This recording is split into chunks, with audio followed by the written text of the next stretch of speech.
Well, good afternoon. It's my great honor on behalf of the President and the First Lady to welcome you all to the White House.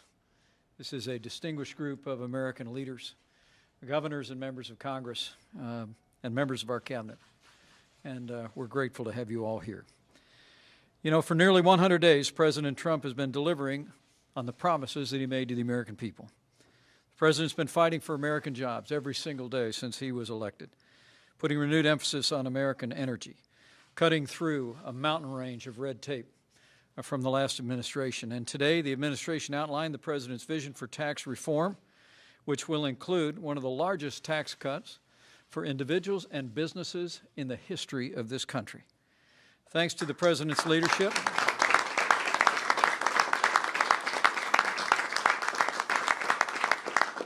thanks to President Trump's leadership, more than 500,000 jobs have been created in 2017 alone. Businesses and consumers are more confident than they have been in years and by some measure for decades. It is truly extraordinary. In a word, President Trump has simply been in the promise-keeping business since Inauguration Day. He signed 28 bills into law, the most of any president since 1947, and he'll have signed some 30 executive orders in his first 100 days, including the action today. Well, and today the President is actually delivering on one more of his promises to the American people.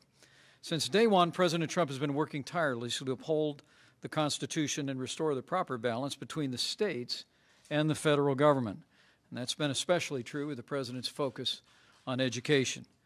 And as a former governor myself, I've always believed, as the President does, that education is a state and local function, and that decisions in education are best made by parents and teachers and local administrators. The decisions over our children's schools should be made by parents and local administrators, not by politicians or unelected bureaucrats in a far distant capital. The President believes the same thing, and the efforts that he will take today through this executive order will continue that process of empowering our families, empowering our states to ensure that every child in America has access to a world-class education. And so with a grateful heart, I say on behalf of the 45th President of the United States and on behalf of all those gathered here today, it is my high honor and distinct privilege to introduce to you the President of the United States, President Donald Trump.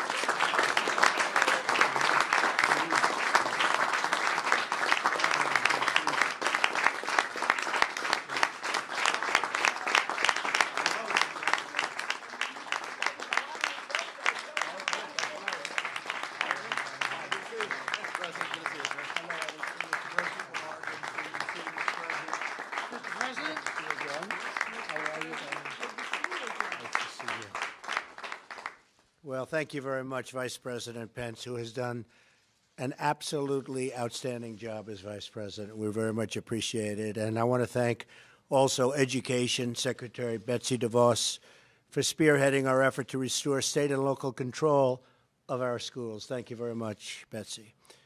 With her help, we are empowering those who know our students best. I would say by far the best, right, Betsy? Their parents and the teachers, so that every child has the chance to succeed. In fact, we're proud to have some of those wonderful teachers here with us today, and we'd like to welcome all of them to the White House. It's a great honor. I also...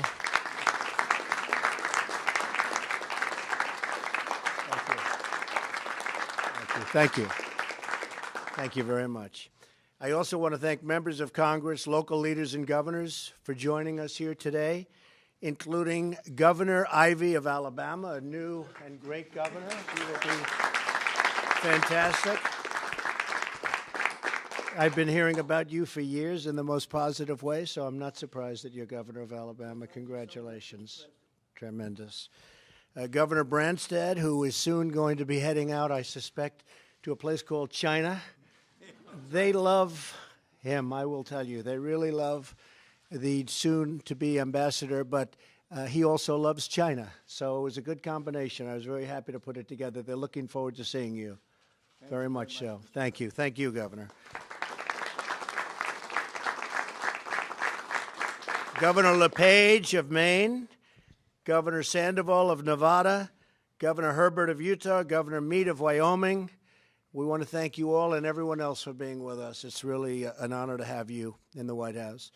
For too long, the federal government has imposed its will on state and local governments. The result has been education that spends more and achieves far, far, far less. My administration has been working to reverse this federal power grab and give power back to families, cities, states, give power back to localities. Before this administration, only one time in our nation's history had a president signed a bill that used the Congressional Review Act to cancel a federal regulation. In less than 100 days, I have signed 13 such congressional resolutions to cancel federal regulations and give power back to the people. And I'm very honored to have done so. I've also, thank you.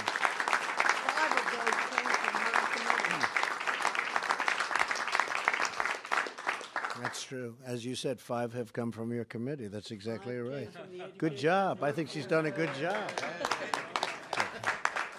I've also signed over a dozen executive actions that reverse federal intrusion and empower local communities. The executive order I'm signing today is another critical step to restoring local control, which is so important. This executive order directs Secretary DeVos to review current federal regulations and ensure that they don't obstruct the ability of states, local governments, teachers, and most importantly, parents to make the best decision for their students and, in many cases, for their children. Previous administrations have wrongfully forced states and schools to comply with federal whims and dictate what our kids are taught. But we know that local communities do it best and know it best. The time has come to empower parents and teachers to make the decisions that help their students achieve success. That's what this executive order is all about. So important. Thomas Jefferson put it best when he said, "I believe the states can best govern our home concerns." With this executive order and the many actions we have taken in less than 100 days, we are providing our states and communities with control over the matters that are most important to them. Together, we are going to fight to give our children the bright and beautiful future they deserve.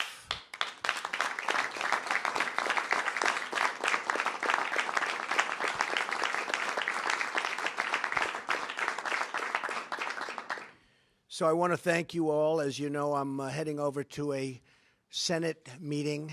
It's a very important meeting, so I'll be leaving now. But I just wanted to introduce our really exceptional education secretary. She's caught on. You wouldn't believe it, all of the great things I'm hearing about you, Betsy. I'm very proud. So Secretary Betsy DeVos, thank you very much. Thank you.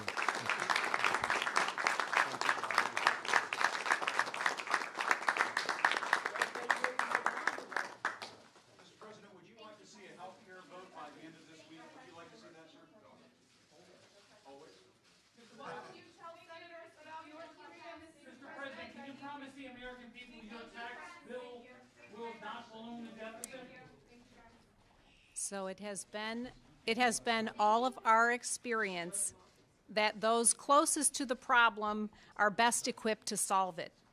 That means empowering parents, teachers, state and local leaders, not the federal government.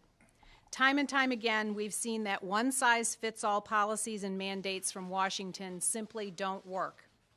We can't have a cookie-cutter approach to education. Each state and each school have different challenges, and each individual student has unique needs. Our solutions should be as varied as the students we serve. The Every Student Succeeds Act was a good step in this direction, giving flexibility to states to best meet the needs of their communities. We're going to implement this law as Congress intended, not how the previous administration dictated. When we give decision-making power back to states and communities, students benefit. This executive order puts us on that track. So I thank the President for signing this executive order and for his commitment to an education policy that puts students first. It's my honor now to introduce the Governor of the great state of Nevada, Brian Sandoval.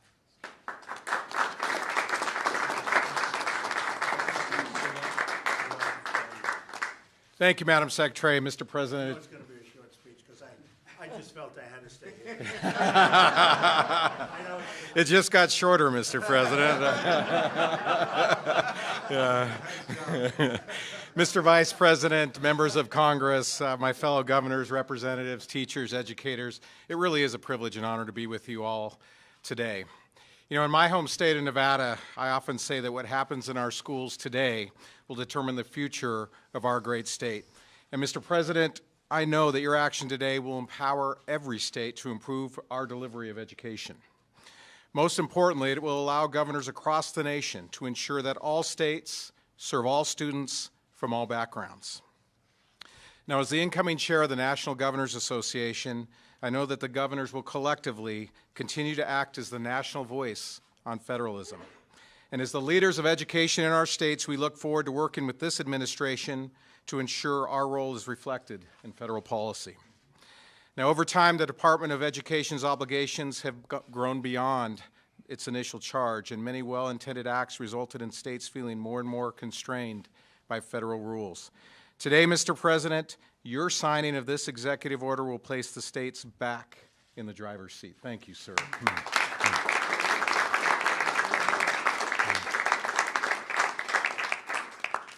So, Mr. President, again, I'm going to skip a page. You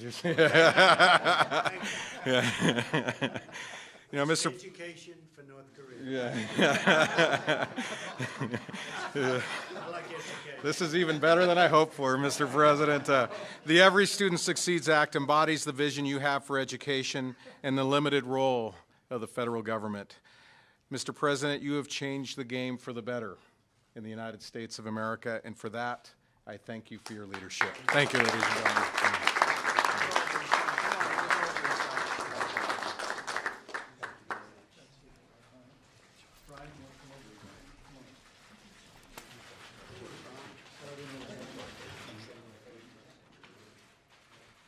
This is a good one, right? Enforcing statutory prohibitions on federal control of education. Does it get better than that, right?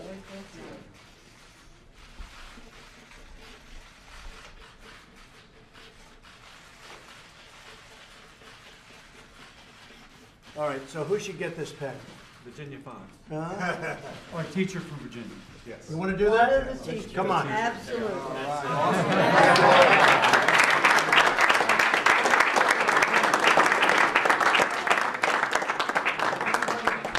Mr. President, can you say to the American people that your tax plan will not balloon the deficit? It's a great plan. It's going to put people back to work.